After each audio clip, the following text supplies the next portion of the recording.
Commissioner ஆஃபீஸில் அப்படி தானே கொடுத்துருக்கான். வீட்டில் வந்து மிரட்டினேன், மீடியாவில் வந்து அவதூறா பரப்புனேன். நான் எதுக்கு அவதூறா பரப்பணும்? நீ பண்ணது தானே விளையும். நம்ம என்ன பண்ணியிருக்கோமே அதானே வெடிக்கும். அது கண்டிப்பாக இன்னும் நான் பரப்புவேன். இன்னும் அவ்வளவு இருக்குது அவனை பற்றி. இன்னமும் நான் அது பண்ணுவேன். ஏன்னா இப்படி ஒருத்தன் வந்து நடமாடவே கூடாது. அவனுக்கு வந்து ஏன் தெரியுமா நான் அந்த மீடியாவில் சொல்கிறேன், அவனுக்கு நம்மள மாதிரிலாம் கிடையாது. மற்ற விஷயம் எதுவுமே பெருசு கிடையாது. இந்த மீடியாவில் அவன் பெருசாகணும். அது மட்டும்தான் அவனோட ஆசை. எல்லாமே அது மட்டும்தான். இதில் நம்ம இது பண்ணோம்னா நீ என்ன, எப்படி நீ மேலே வருவ, எப்படி நீ குடும்பத்தை ஏமாத்துவ, எப்படி வெளில தலை காட்டுவ? புரியுது. ஆனால் அவரோட வீடியோலாம் நம்ம போய் பார்க்குறோம். மக்களுக்கு நல்லது செய்கிற மாதிரி அது இதுன்னு வீடியோ போட்டுட்ருக்காரு.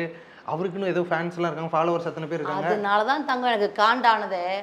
ஏன்னா நான் பாதிக்கப்பட்டிருக்கேன். இவ்வளோ வேதனையில் நான் இருக்கேன். நான் எந்த ஷூட்டிங் எதுவுமே இது பண்ணலையே. நான் பைத்திய மாதிரி உட்காந்துருக்கேன். நான் இவ்வளவு விட்டுட்டேன், இவனை நம்பி இப்படி நான் விட்டுட்டேன்னு அவ்வளோ பைத்தியமாக உட்காந்துருக்கேன். நீ கோயில் உண்டியில் போய் காசு போடுறது, அப்புறம் அத்தனை பெண்கள் பாவத்தை ஏற்றுக்கிட்டு, இதெல்லாம் எனக்கு அப்போ தெரியாது, இப்போ தெரியுது. அது நான் வீடியோ போடுறதுக்கு அப்புறம் தானே அவ்வளோ பெண்களோட கதறல் எனக்கு தெரியுது.